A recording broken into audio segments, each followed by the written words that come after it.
Good day and welcome to the 6th edition of the SASI Debate Challenge. This battleground of intellect is brought to you by Say What with support from the Swedish Embassy in Zimbabwe. I am your debate mistress, formerly known as Nicole Natsai Chimanikire, but powerfully known as Nicole. Let the games begin.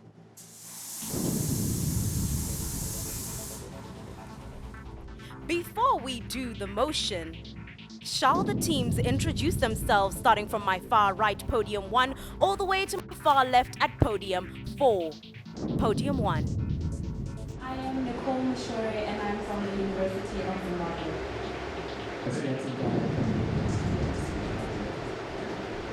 Podium 2. I'm Ashley Nyati from Gwanda State University. I'm THBT from Gwanda State University. Podium 3. Tanzo Masina from MSU. Tando Kleswanda from MSU. I am Robert Tungwarara from Africa University. Makanaka Marewangepo from Africa University. Introductions having been made, the motion reads: This House believes that negative emotions such as depression should be viewed as abnormal. Repeat. This House believes that negative emotions such as depression should be viewed as abnormal. Without wasting much of your time, we will move on to the opening government's first statement from the Prime Minister. Prime Minister, the floor is yours. Make your case. Panel, some simple framing in this debate is the distinction that exists between taking something as being normal and taking it as being abnormal. We think within the society that we exist in, that already sets up standards on how we function. Abnormal generally means whatever circumstances lead to that specific action are not normal or they're not important enough for us to engage them. But secondly, we think it means that sort of like situation in society does not deserve as much attention as other situations which you think like are more important or fall within the spectrum of being normal, like deserve, right? We think that's important, right? So what do you do to individuals that are depressed or have got bipolar when you take them as being abnormal and alienate them from the normal spectrum of society? A number of things. One, we think the type of stigma that you attach to those kind of individuals is something that is important in this debate.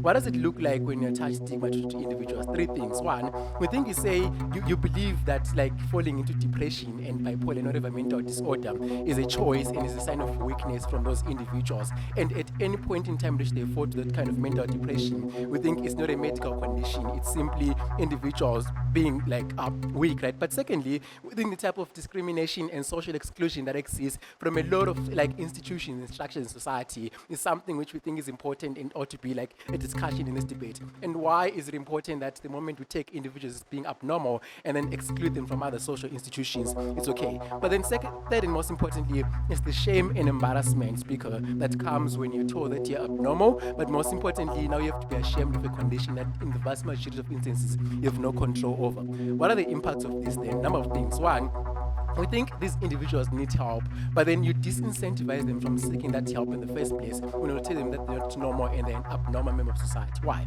A number of things. One, you tell them that they don't actively fit into any sort of like the structures that exist in society.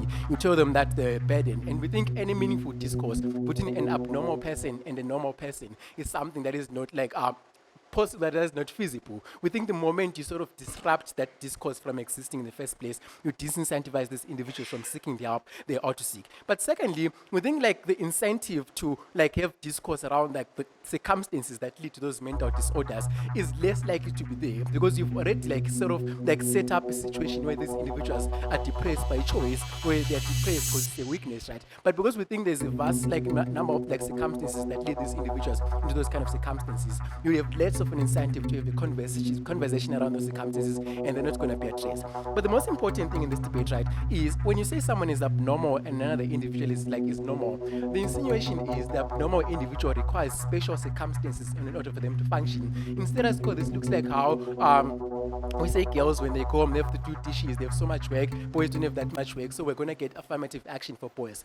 Looks good on paper, but the biggest problem that exists when you try to create special circumstances for another group because you've taken them as abnormal is three things. One, we think the achievements they have in those small communities we create for them have less value in society and they have less merit because they're supposedly given on a silver spoon, because they're supposedly given on an affirmative action system. Right? But two, we think of minimal incentive, again, as I've already said, to change the circumstances that cause these individuals to fall in that kind of depression when you assume that we can just create another world for them and they can exist in a different school. We think like those kind of systems are bound to exist, and we think that they disincentivize any sort of investment towards like creating a better circumstance for those individuals. But then, and most importantly, we think a lot of the opportunities exist within like mainstream system, right? We think a lot of the opportunities that could allow these individuals to be better, to be more like to be a relevant member of mainstream only exist like within like the normal part of society. So with the moment you take them as being abnormal and create like special institutions for them, you shut them out of a lot of institutions,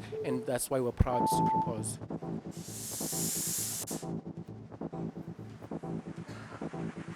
That was indeed the Prime Minister of the opening government. Moving swiftly on, Leader of Opposition from Opening Opposition. The floor is yours.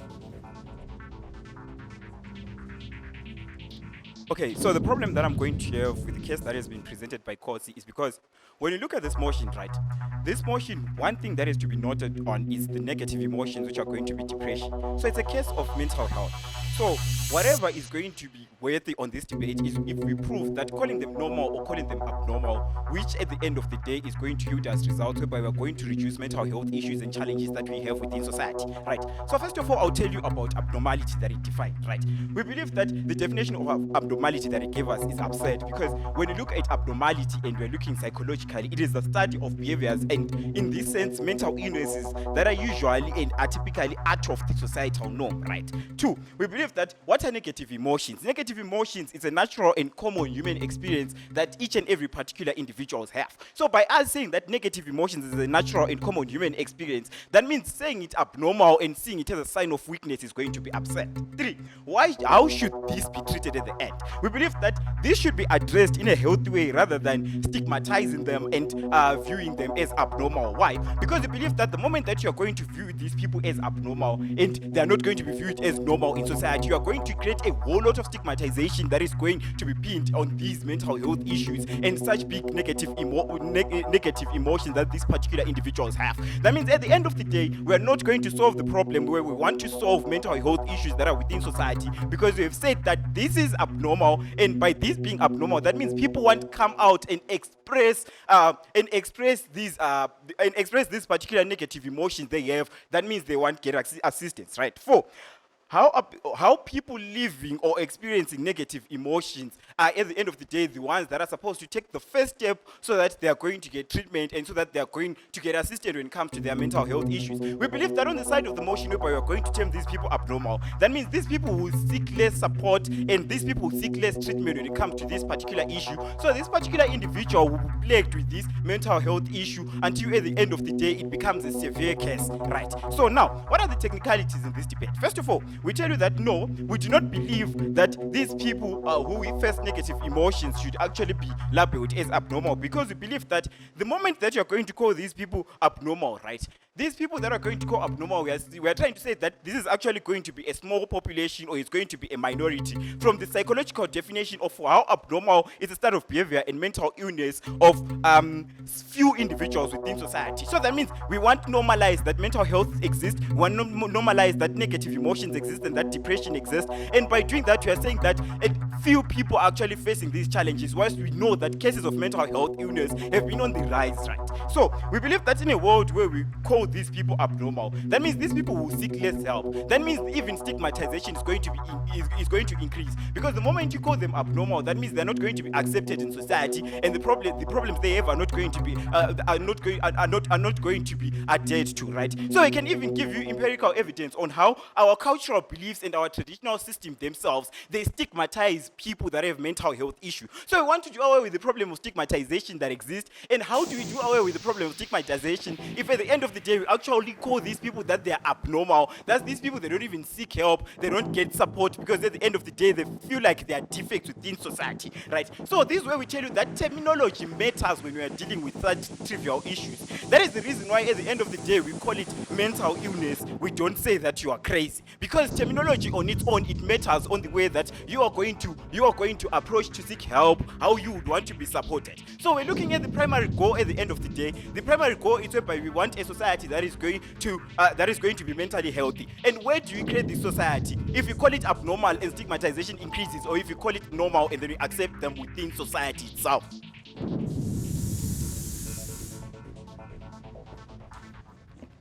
Right off the bat, the argument is getting heated. We will be back after taking a short break. Stay tuned and we'll be back with more.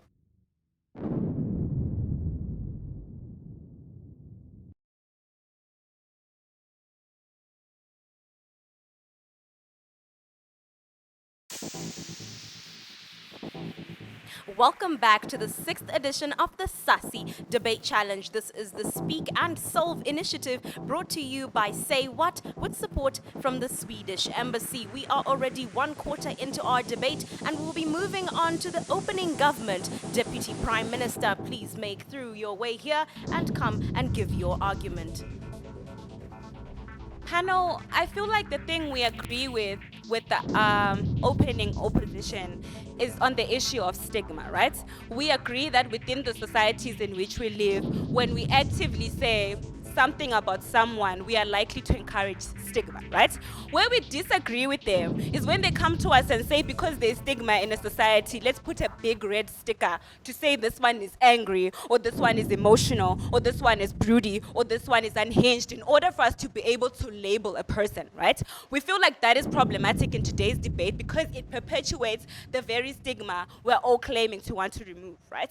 Another thing is they come here and they say, well, according to psychology, negative emotion is being interpreted as part of the normal human experience, right? We come in, we tell you that yes, actually we agree. Negative emotion is part of normal human experience. So why are we shining this bright light when somebody experiences slightly more negative emotion than the next person, right? We come to you and we say, on the issue of mental health, when it comes to negative emotions, they are not always a constant rather than an event, right? So when we take someone's momentary situation and make it part of their lifestyle, we take away from that person's quality of life, right? I'll give you that in our positive matter, right?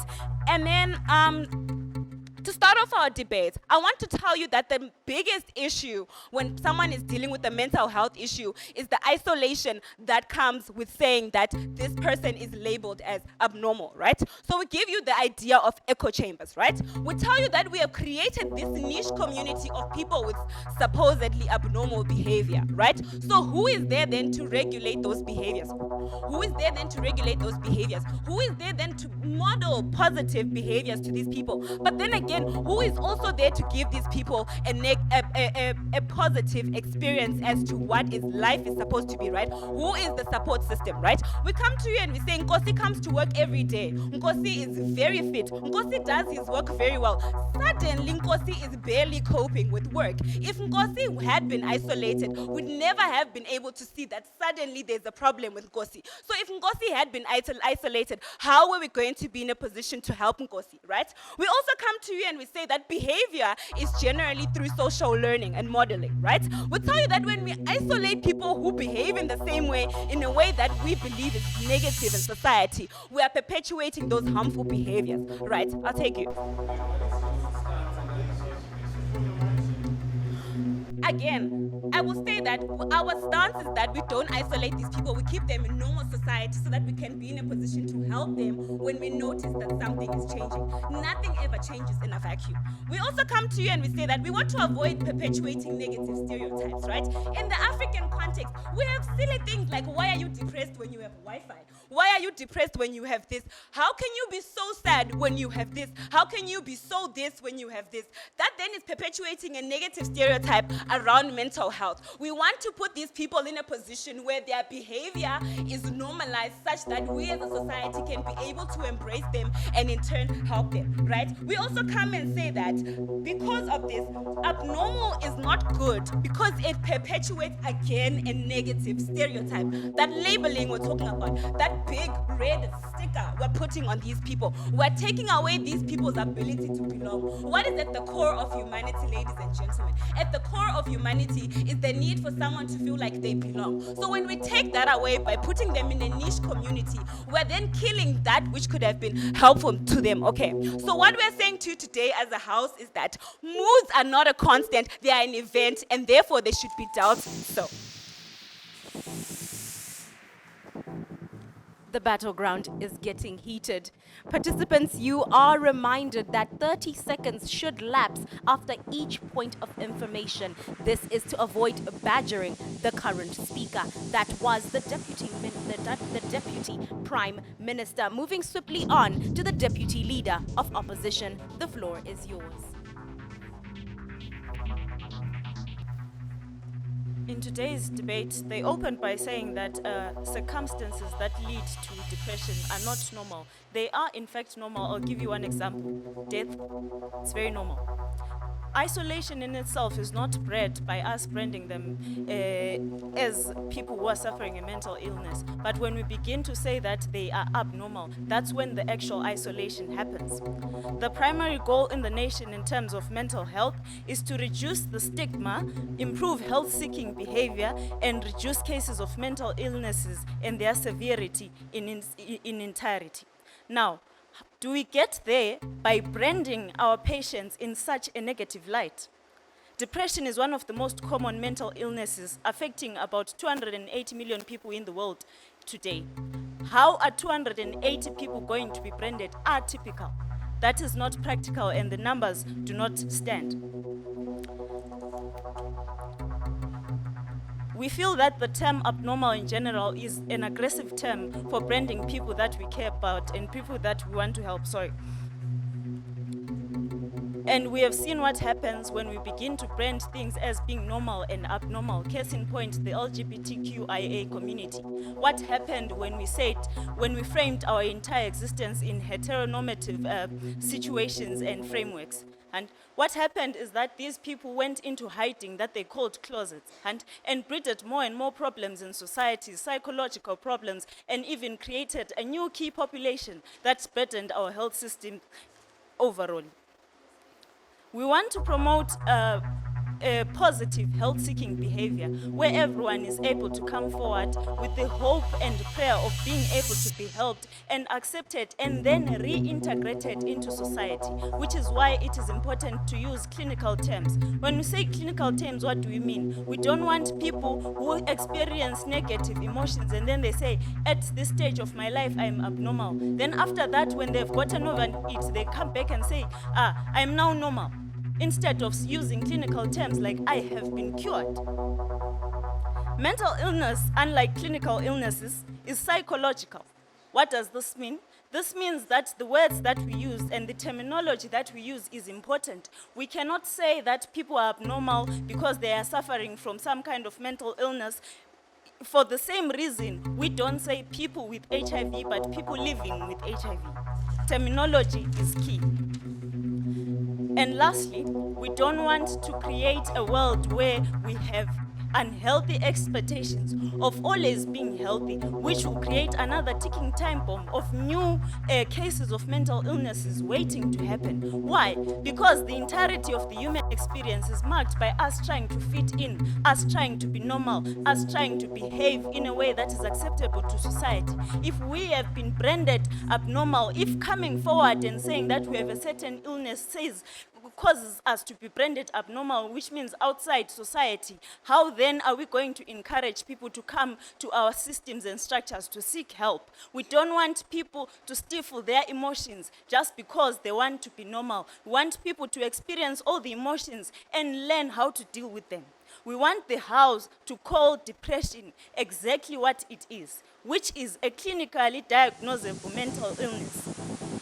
This will force us to employ clinical methods to deal with it, instead of shying away from the actual problem and condensing it into this small thing that says it's just abnormal. We want to achieve minimal discrimination, and we want our approach to be patient-centered and the community to be involved so no one is isolated. Thank you.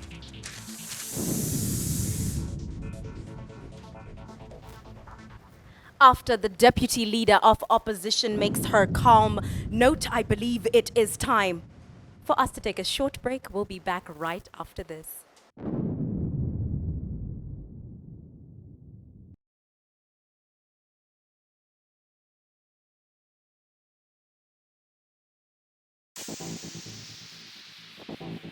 Welcome back to the 6th edition of the SASI Debate Challenge. Yes, the Speak and Solve initiative brought to you by SAYWHAT with support from the Swedish Embassy in Zimbabwe. At this juncture, we are halfway through the debate and we will go to the closing government. Member of government, the floor is yours. Make your case. Now, I have a friend of mine who's from my hood. His name is X. I'll use X for sensitivity because this is our principle that we value in the side of the house. We think that we think that this team is out of today's debate because they do not debate, they don't engage the stigma that is characterized that exists in society. We think that X that exists in the community of Baba Fields struggles to have friends, struggles to talk with people because he's viewed as abnormal because people know that he has schizophrenia and society knows that schizophrenia is something that is abnormal. This valuing of technical or medical terms is not of utility to people because the general public does not understand psychology, does not even read technical terms that exist in psychology. It's all about what we think mental health looks like. In Ziligazi, mental health looks like someone oloyiweyo. It does not look like someone who has that particular medical condition, right? Also, we also think that extension, the debate goes beyond stigma. It goes to how do we act and how do we get to understand typical moods? How then do we understand the spectrum of feelings? We think that at a point in time when you abnormalize, like mental disorders, and then you normalize things such as sadness, you then do not pay attention to people who are sad. We think that depression is a collective of sadness that is unhealed over time, right? So at a point in time when you say something is abnormal and something is normal, we think that what you normalize, you don't pay attention to. At the end of the time, people become sad and collectively become depressed. We think that we ought to engage depression on its primary level, which look like the normal meanings of the normal feelings that exist in society, right? Firstly, we're going to tell you how particularly we think that mental health varies per individual. We cannot like put a standard to say how a particular person responds. We think that I may be excessively depressed as a person because that's how I respond because of my social background and whatever, or because of my gender or what my experiences as an individual. We think that we ought to particularly unpack and understand such issues that exist in today's debate, right? Also, we think that we ought to create a collective approach towards mental health, right? We think that when you abnormalize, when you put like two extreme ends, you abnormalize something and you normalize something. It means that you do not create a comprehensive approach for people to engage and have conversations. When you say schizophrenia is normal, when you say epilepsy is normal, we think that you then create society to understand what epilepsy looks like and how to relate to that particular individual and understand their triggers. We think that we don't have this in society because it's abnormalized. Sure, let's go. Okay, we're not saying that it's particularly abnormal, it's particularly normal, but you're saying that it's a mental illness. Aren't you supposed to class it as a mental illness? The problem is society is not objective enough to understand what that mental illness looks like. Talk to society to what they can relate to. This is what the debate is about. The characterization that exists is problematic, therefore we regret it because it does not solve the purpose. We think that the overall purpose is for us to achieve conversations and policies so that there's a collective approach in society to solve mental health, right? Last argument that's very important in today's debate. We think that sadness, normal feelings, or being sad, or being depressed, or having stress is stage 1 of depression. At a point in time when you do not view that as something that needs aid or something that needs to be redressed, you make sure that those people go to the last stage, that is depression, and they die, right? We need to value in a world when you normalize all human feelings because human beings are different as individuals and they have different experiences. I'm not taking any POI, right? What have we done in terms of extension to today's debate? We have showed you how this debate is beyond the stigma and how the characterization that exists in communities that way these individuals battle with mental health are problematic because the characterization is known by normal human beings. Therefore, we don't value abnormality because it scares away people from engaging or loving these people or giving them the love that they need. Within that, mental health individuals need love from their community, need friends from their community. But at a point in time when you abnormalize their behaviors, when you abnormalize their lives, they do not get that basic socialization that human beings should receive.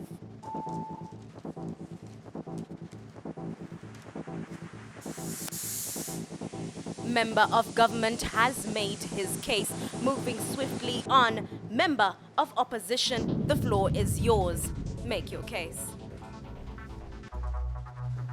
mental health disorders are not normal, simply because they ruin, impair, and ruin the way someone functions biologically, socio-culturally, psychodynamically, cognitively, and behaviorally. So at the end of the day, telling community that such a person has a normal condition is lying to community. Why? Because it takes away the severity of the situation. People need to understand that people having schizophrenia are not having a normal phenomena, simply because it affects the way a person is supposed to normally function. This is the issue of classification. It is not stigma. If stigmatization arises, then we have a situation whereby social workers, mental health practitioners are supposed to engage the society and teach people that the person might be normal, but what they're suffering from is not normal because it is a disorder. So hence, as a delegation, we do not discredit the belief and system of calling these disorders abnormal. It is the same thing as recognizing that they're a disorder and they need to be dealt with. Simply because of point number one, for identification of the said group's pattern. When we identify that there's an abnormality in behavioral practices, if we identify that there's a problem, then we can therefore do further investigations, and scientists can then understand what is going on with the behavior of the people or the said group. Also, we need to know how to treat them. When we identify them and when we classify them, we now know the situations that they are dealing with. We now know the magnitude of the problem, and we now know the rightful and appropriate treatment that they deserve. So we do not Does using words like classification and characterization not victimize these people and further increase the stigma we want to avoid? It does not victimize the people. It simply identifies the problem that they are carrying, the problem that they're having. We are not calling the people abnormal, but we're calling the condition abnormal because it does not go align with the normal functioning a person is supposed to have. Hence, we identify them, we classify their situation, and then we work with it. This is how we are supposed to treat it in a clinical and medical light in order to get results. Also, we are saying that being sensitive and ignoring the issue won't make it disappear. Lying and telling ourselves that the situation is normal will not make it normal because it is not normal. Someone is supposed to function in a certain way for them to have a full social life, a full life with a complete social functioning. Because human beings are social beings. If you have certain behavioral patterns that are ruining your social functioning and everything like that, that's when people are supposed to analyze and assess the situation and simply classify it where it belongs. Now, what happens is when we classify these people, they then get a sensitivity around the issue. And when there's that sensitivity around the issue, they get attention. And if we have attention, we then lead to having a solution. We're then led in the right direction towards having a solution that can then better the lives of these people.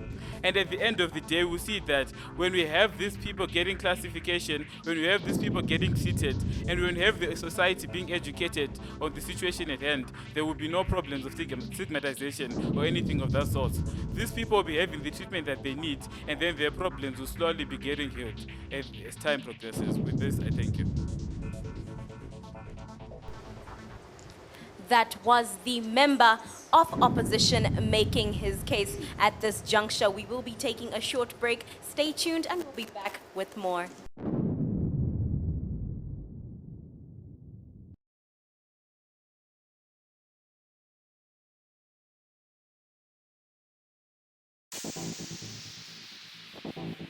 Welcome back to the 6th edition of the SASI Debate Challenge. Yes, that is the Speak and Solve initiative brought to you by SAYWHAT with support from the Swedish Embassy in Zimbabwe. We are at the last quarter of our debate, which means the last two speakers are about to come up and make their cases. So we'll get right to it.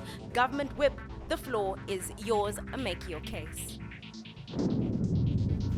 So what we get from closing opposition is the fact that we're lying to people and trying to convince that there's nothing wrong with them, that by virtue of saying let's not classify them as either normal or abnormal, we're basically ignoring the underlying factor, whatever emotions they are going through in that specific instance. But panel, what we mean by this is that we need to understand that human beings and emotions exist in a spectrum, basically, and how they react and respond to specific situation is largely influenced by their backgrounds and their context, therefore making it difficult and unfair to have a standardized measure of what we would regard as normal and abnormal in this instance, right? So given that people are not knowledgeable enough, first of all, and secondly, society is already extremely and very hostile and judgmental towards people that we have categorized and put into boxes of normal and abnormal, it then becomes difficult to get to a level where we engage with them, to a level where we talk about, hey, what's wrong with you? Can we find means of sort of talking to you about A, B, C, D? When we get to a point where we say, crying as a man is something that's normal, if we don't get to that point, we will never get to a point where we interrogate the reasons why or interrogate how that specific man is feeling in that particular point in time. This is because of the stigma that it attracts. So from opening government, from the opening half, basically the debate is about stigma, but we come in and tell you that the debate is more than just a stigma, and we have to understand that mental health issues are societal issue, and in order for someone to move from point A or point B of their healing journey, society needs to be supportive and needs to be part and parcel of that specific journey. Please go ahead. How do you expect society to be supportive and society to actually allude that mental health problems exist when you term that The abnormal point and at they which become isolated in the society society? becomes supportive is when they understand that what somebody is experiencing is something that any human being experiences. We feel like our emotions and being able to feel something is what makes us human beings and separates us from your beasts and your animals to begin with. We feel like breaking down or having an anxiety attack is not something that's weird or something that we should be afraid of addressing or speaking about directly, because it's what makes us human in the first place. So when we get to a level where we operate at the same level as individuals from an understanding of, hey, we're all human beings and we're all the same. If I react a specific way that you're probably not accustomed to, or you would regard as, hey, I've never seen someone react to something in that specific way, but when you engage that person at the level of we're human beings and we're all the same, it becomes easier and it raises the stigma and all the burdens and the misunderstandings that are attached to mental health to begin with. So opening government also talks to you about how this separating the distinction between the two concepts sort of disincentivizes people to go out and seek help, but it also shuts the door between the people that are experiencing certain things and people that are not experiencing those specific things. It makes it impossible to then start those very important conversations about mental health. It makes it impossible to then come together as a society to find means of working collectively towards finding meaningful solutions, etc, etc. And then what opening opposition delves in, that's the only thing that's understandable in this debate, is their problem with terminology between normal and abnormal. And we tell you that this debate is way more than just the terminology, because saying someone is schizophrenic and running away from the term abnormal doesn't necessarily mean you're calling them normal in essence. What we're trying to say is that people need to have an understanding of mental health and emotions exist in a spectrum, and how people react is always within context, and it's very subjective and something that's not objective. Therefore, it becomes unfair and impossible for you to then standardize it to say this is normal and abnormal. And the point at which you draw that distinction and you draw that line between two individuals is the point at which you make it impossible for engagement and possible solutions for those specific conditions. That was indeed the government whip making her case. The last speaker to come up, closing opposition whip, please, the floor is yours.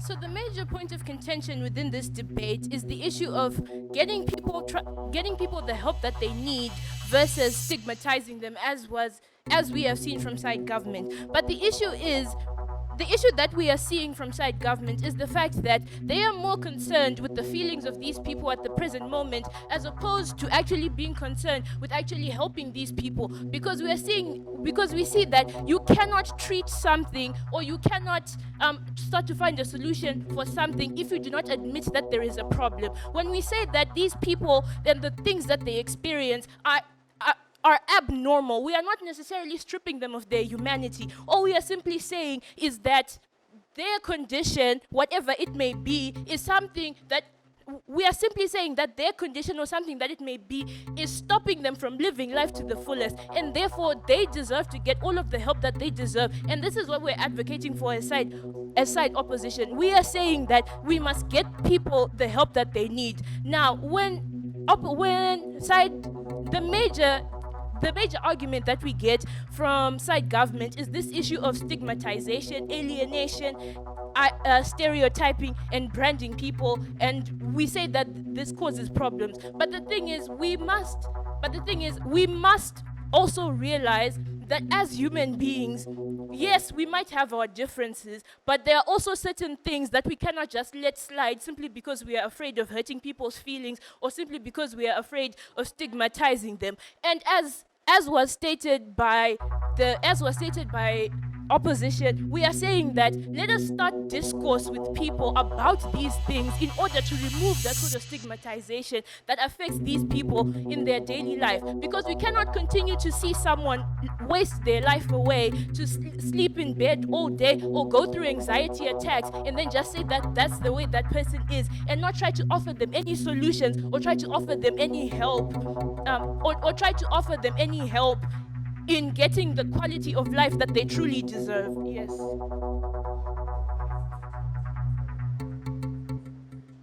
Pardon?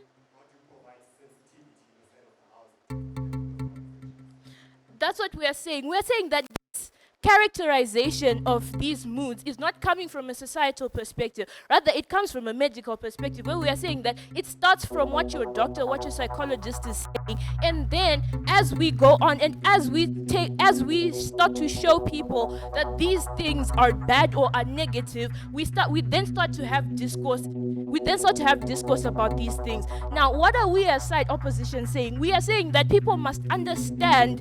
We are saying that we must classify these disorders as abnormal in order for people to seek the help that they deserve. That is our number one issue. We are saying that a condition such as depression is abnormal,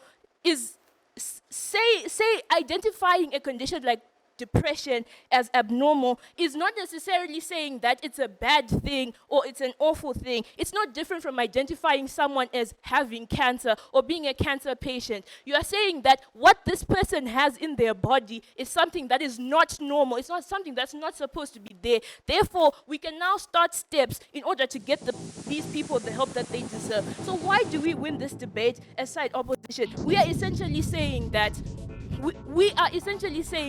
all of these negative emotions, yes, as much as they're a part of human life, we cannot let that slide. In the same way that when people get physically ill, we do not let them rot away simply because it's a part of life. Therefore, you just stay there with your disease. Thank you.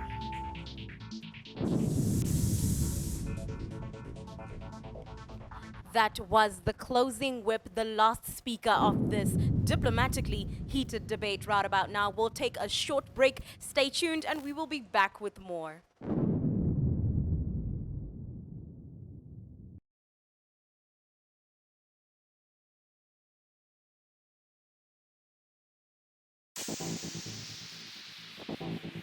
Welcome back to the 6th edition of the SASI Debate Challenge. Yes, the Speak and Solve initiative brought to you by Say What with support from the Swedish Embassy in Zimbabwe. Today, the motion reads, this House believes that negative emotions such as depression should be viewed as abnormal. We are basically talking about mental health, and as the judges, deliberate on who's the winner.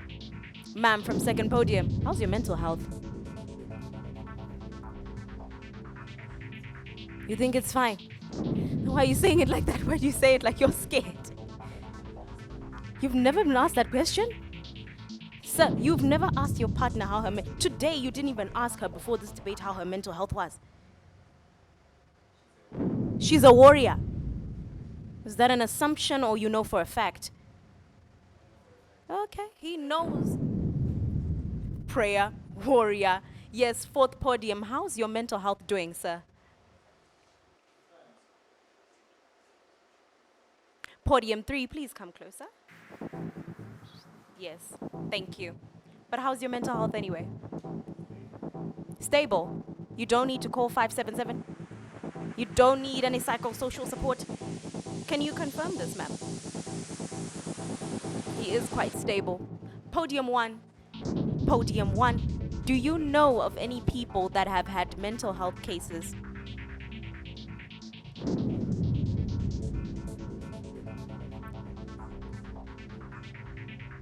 Could you please speak up?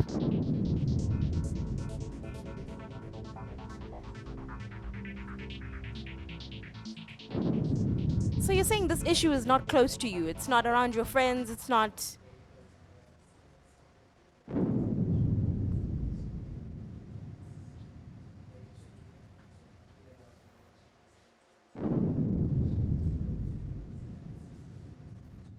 A very emotional issue.